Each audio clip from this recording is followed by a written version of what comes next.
Hello friends, Indian recipe ఇన్ఫోకి స్వాగతం. ఈరోజు మన వీడియోలో ఇంతవరకు రొయ్యల పచ్చడిని ప్రిపేర్ చేయలేదు అన్న వాళ్ళు కూడా ఈజీగా ఏ విధంగా ప్రిపేర్ చేసుకోవాలో పర్ఫెక్ట్ కొలతలతో చూద్దాం. ముందుగా మనం ఒక పావు లీటర్ వరకు వాటర్ని స్టవ్ మీద పెట్టుకొని బాగా వేడి చేసుకోవాలి. ఈలోగా మనం ఒక పావు కిలో చింతపండుని ఒక బౌల్లో వేసుకొని క్లీన్ చేసుకొని వాటర్ వేడైన తర్వాత ఇందులోకి వేసుకోవాలి. ఇందులోనే మనం ఒక కప్పు వరకు క్రిస్టల్ సాల్ట్ అంటే గడ్డప్పుని వేసుకొని దీన్ని ఒక పక్కకు పెట్టుకోవాలి. ఈలోగా మనం స్టవ్ మీద రొయ్యలను పెట్టుకొని మనం మంటని హై ఫ్లేమ్లో పెట్టుకొని ఉడికించుకోవాలి. ఇక్కడ నేను 2 కిలోలన్నర వరకు రొయ్యలను తీసుకున్నాను. ఈ విధంగా క్లీన్ చేసుకున్న రొయ్యల్ని మూత పెట్టుకొని ఉడికించుకోవాలి. ఇప్పుడు మనం ముందుగా నానబెట్టిన చింతపండుని ఒక గిన్నెలో వేసుకొని స్టవ్ మీద పెట్టుకొని బాగా ఉడికించుకోవాలి. చూడండి, దీని రసం అంతా బాగా దిగేంత వరకు ఈ విధంగా ఉడికించుకోవాలి. ఉడికిన తర్వాత దీన్ని ఒక పక్కకు పెట్టుకొని చల్లారనివ్వాలి.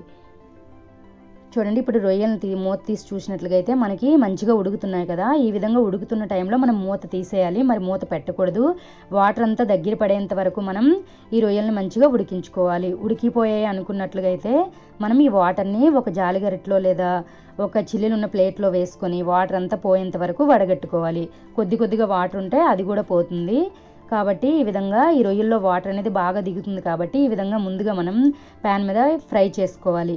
ఇప్పుడు మనం స్టవ్ మీద ఒక ప్యాన్ పెట్టుకొని అందులో ఒక 1/2 స్పూన్ వరకు మెంతులు, అలాగే ఒక 12 వరకు లవంగాలు, అలాగే ఇందులోనే మనం ఒక 4 నుంచి 5 వరకు దాల్చిన చెక్కలు కూడా వేసుకోవాలి. ఈ విధంగా వేసిన తర్వాత వీటిని చిన్న మంట మీద మంచిగా వేగనివ్వాలి. ఈ విధంగా వేగిన తర్వాత వీటిని ఒక ప్లేట్లోని తీసుకొని చల్లారనివ్వాలి. ఇప్పుడు స్టవ్ మీద ఒక కళాయి పెట్టుకొని అందులో మనం రొయ్యలు వేయించడానికి సరిపడినంత నూనెను వేసుకోవాలి. చూడండి, ఈ విధంగా నూనె వేడెక్కేలోపు మనం ముందుగా వేయించుకున్న ఈ మసాలా దినుసుల్ని మిక్సీ పట్టుకోవాలి. ఇక్కడ మిక్సీ తిరగట్లేదు అనుకుంటే కొద్దిగా కారాన్ని యాడ్ చేసుకొని మిక్సీ పట్టుకోండి. నేను కొద్దిగా కారం వేసుకొని మిక్సీ పట్టుకున్నాను. ఈలోగా మనకి నూనె కూడా వేడెక్కింది. చూడండి, ఈ విధంగా మనం కొద్దిగా రొయ్యలను తీసుకొని ఈ విధంగా వేసుకొని మంచిగా ఫ్రై చేసుకోవాలి. మనం హై ఫ్లేమ్లో మంటను పెట్టకుండా మంటని మీడియం ఫ్లేమ్లో పెట్టుకొని వేయించుకోవాలి. అలా అయితే రొయ్య అనేది మంచిగా ఉడుకుతుంది, అలాగే బాగా ఫ్రై అవుతుంది. ఈ విధంగా మనం రొయ్యల్ని మంచిగా ఫ్రై చేసుకున్నట్లయితే పచ్చడి అనేది ఖరాబ్ కాకుండా ఉంటుంది. రొయ్యలు మంచిగా వేగకపోతే మనకి పచ్చడి అనేది తొందరగా ఖరాబ్ అయిపోతుంది. మనకి మొదట్లో పచ్చడి అనేది రొయ్యలు కొద్దిగా గట్టిగా ఉన్నట్లుగా ఉంటుంది, అలాగే ఊరే కొద్ది రొయ్యలు అనేవి మెత్తబడతాయి. చూడండి, మంచిగా ఈ కలర్ వచ్చి మంచిగా గట్టిపడిన తర్వాత ఈ విధంగా మనం ఒక జాలిగరిటలోకి తీసుకొని ఒక ప్లేట్లోనికి వేసుకోవాలి. ఈ విధంగానే మనం అన్ని రొయ్యల్ని కూడా వేయించుకొని ఒక పక్కకు పెట్టుకోవాలి. చూడండి, ఈ గట్టిదనం ఉండేలా మనం రొయ్యను వేయించుకోవాలి. ఇప్పుడు మనం ముందుగా చింతపండు గుజ్జుని పెట్టుకున్నాం కదా, చల్లారబెట్టుకున్నాం, దాన్ని ఈ విధంగా తీసుకొని మంచిగా కలుపుకోవాలి. ఈ విధంగా మనం ప్రెస్ చేసి కలుపుకున్నట్లయితే గుజ్జుని ఈ విధంగా ఒక గిన్నె పెట్టుకొని పైన ఒక చిల్లెలుగున్న ఈ విధంగా ప్లేట్ పెట్టుకున్నట్లయితే మనం ఒకసారి ఈ విధంగా కలుపుతూ ఉంటే గుజ్జంతా ప్లేట్లోకి వచ్చేస్తుంది. కింద ప్లేట్లోకి పైన దీని తొక్కంతా పైనే ఉండిపోతుంది. చూడండి, ఈ విధంగా మనం చింతపండు గుజ్జును కూడా సెపరేట్ చేసుకొని ఒక పక్కకు పెట్టుకోవాలి. ఈ విధంగా రెడీ అయిన చింతపండు గుజ్జుని పక్కకు పెట్టుకొని ఒక కప్పు వరకు అల్లం వెల్లుల్లి పేస్ట్ని మనం ముందుగా రొయ్యలు వేయించుకున్నాం కదా అదే నూనెలో వేసుకోవాలి. నూనెలో వేసుకొని వేయించుకోవాలి. చూడండి, అల్లం వెల్లుల్లి పేస్ట్ కూడా మంచిగా వేగాలి.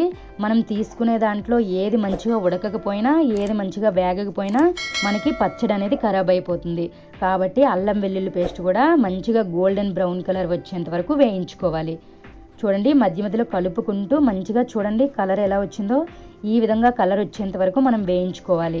అలా అయితేనే మనకి పచ్చడి ఖరాబ్ కాకుండా ఉంటుంది. చూడండి, ఈ విధంగా వేగిన తర్వాత కొద్దిగా చల్లారిన తర్వాత మనం తీసుకున్న రొయ్యల్లో వేసుకోవాలి. ఈ రొయ్యలన్నీ నేను ఒక బేసన్లో వేసుకొని అల్లం వెల్లుల్లి పేస్ట్ని కూడా వేసుకున్నాను. ఇప్పుడు ఇందులో మనం మిక్సీ పట్టుకున్నాం కదా మసాలా, దాన్ని కూడా వేసుకొని 1.5 కప్పు వరకు కారాన్ని యాడ్ చేసుకోవాలి. చూడండి, ఈ విధంగా కారాన్ని యాడ్ చేసిన తర్వాత చింతపండు గుజ్జు తీసుకున్నాం కదా అది మొదటిగా సగం వరకు యాడ్ చేసుకుందాం. యాడ్ చేసుకొని పులుపు చూసుకొని వేసుకోవచ్చు. అలాగే 1 కప్పు వరకు ఆయిల్ని కూడా యాడ్ చేసుకోవాలి. ఈ విధంగా అన్నీ వేసిన తర్వాత ఒకసారి మంచిగా కలుపుకోవాలి. మంచిగా కలిపిన తర్వాత మీరు టేస్ట్ చూసుకొని కారం కావాలంటే కారం యాడ్ చేసుకోవచ్చు, లేదంటే ఉప్పు కావాలంటే ఉప్పుని యాడ్ చేసుకోవచ్చు. ఇక్కడ నేను ఉప్పు సెపరేట్గా యాడ్ చేయలేదు, మనం చింతపండు గుజ్జులో వేసాం కదా అదే ఉప్పు కావాలంటే యాడ్ చేసుకోవచ్చు. అలాగే మీరు ఇంకా ఇందులో కారం కానీ అలాగే ఉప్పు కానీ ఇంకేదైనా సరిపోలేదు అనుకుంటే ఇక్కడే యాడ్ చేసుకోవాలి. చింతపండు గుజ్జును కూడా యాడ్ చేసుకోవచ్చు.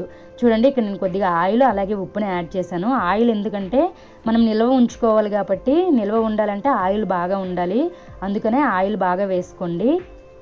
చూడండి, ఈ విధంగా మంచిగా కలుపుకొని మనం తడి తగలకుండా మంచి కంటైనర్లో వేసుకొని ఉన్నట్లుగా అయితే మనకి పచ్చడి అనేది చాలా రోజులు నిలవ ఉంటుంది. ఫ్రెండ్స్ మీరు కూడా తప్పకుండా ట్రై చేయండి. ఎలా వచ్చిందో మాకు కామెంట్ చేయండి.